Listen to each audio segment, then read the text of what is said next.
A lot of people think they are behind because they are bad with money. That is not always true. A more uncomfortable possibility is that you are still using financial rules that used to work, but quietly expired. Because for years, the promise was simple. Get a decent job, be responsible, avoid stupid debt, save a little, buy the house when you can, contribute to retirement, keep going, and life should gradually feel safer. But for a lot of people, it does not feel safer. It feels tighter. You get a raise and somehow nothing changes. You try to be careful and the month still feels expensive. You earn too much to call yourself broke, but not enough to feel relaxed. And that gap between looking fine and feeling stuck, that is where a lot of middle-class adults live now. Here's the problem. Most people are still measuring their financial life with rules built for a cheaper, slower, more forgiving economy. And the current economy is not forgiving. It's full of hidden drag. The same grocery trip costs more. Insurance takes a bigger bite. Financing costs punish mistakes harder. Housing asks more from you up front. And one ordinary bad month can turn into debt that hangs around for years. So this video is not about panic. It's about updating the rules. Because the most expensive financial mistake right now may be trusting advice built for conditions that no longer exist. Let's start with the rule a lot of people still believe. If my income goes up, my life should feel better.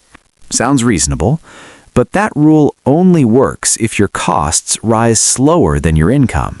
And for a lot of households, that has not been true.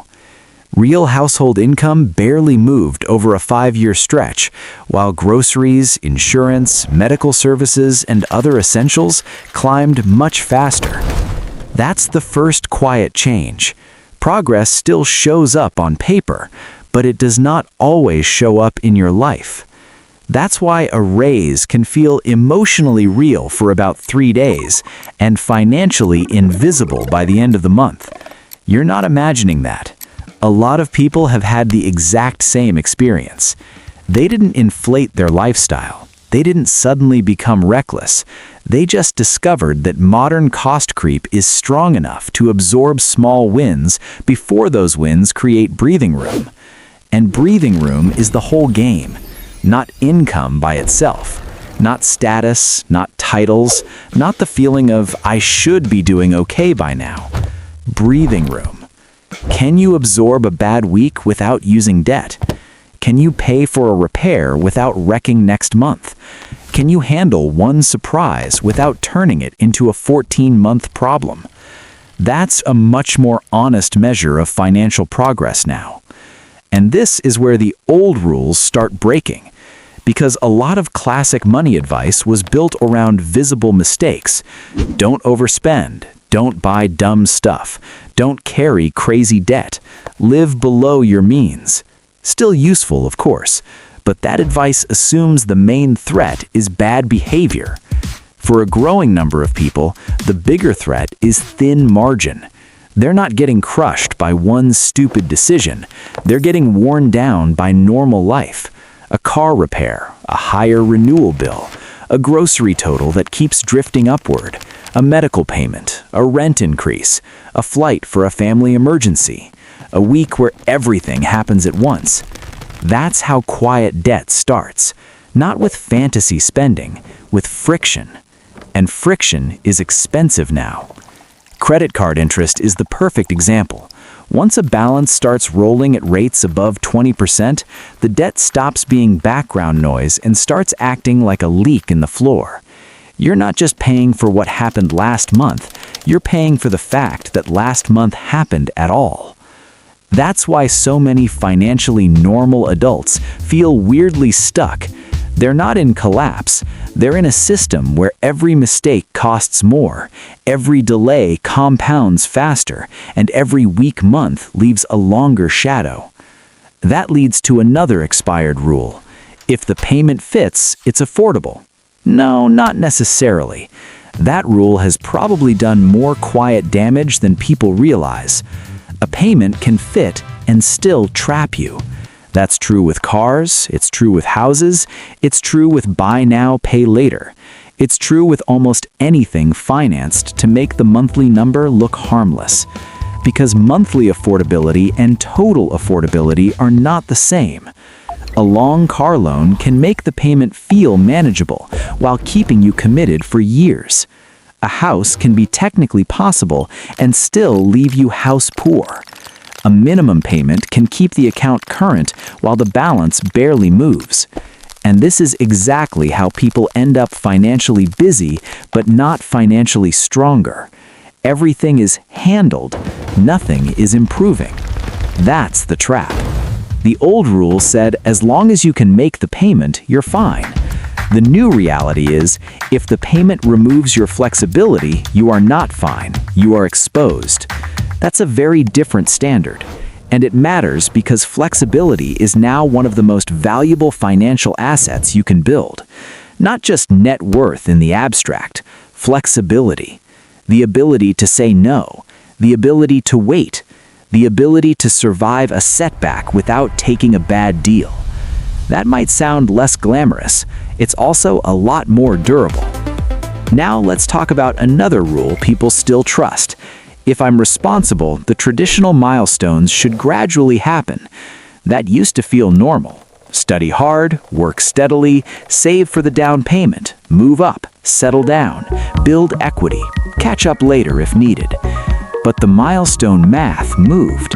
That's the part people take personally. Someone in their 30s or even 40s looks at housing, savings, childcare, debt, career volatility, and retirement targets and thinks, what's wrong with me? Maybe nothing. Maybe the milestones moved faster than your income did. Maybe the cultural timeline stayed the same while the math underneath it changed completely. That matters because shame makes people make bad money decisions. They rush into purchases to feel grown up. They stretch for homes to feel established.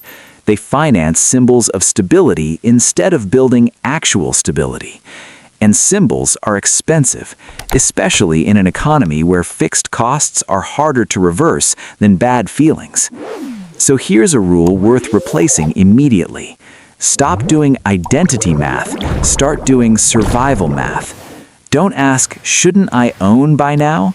Ask, does this decision increase or reduce my margin? Don't ask, is this what people my age are supposed to do? Ask, what happens if my income drops, my costs jump, or life gets weird for 6 months?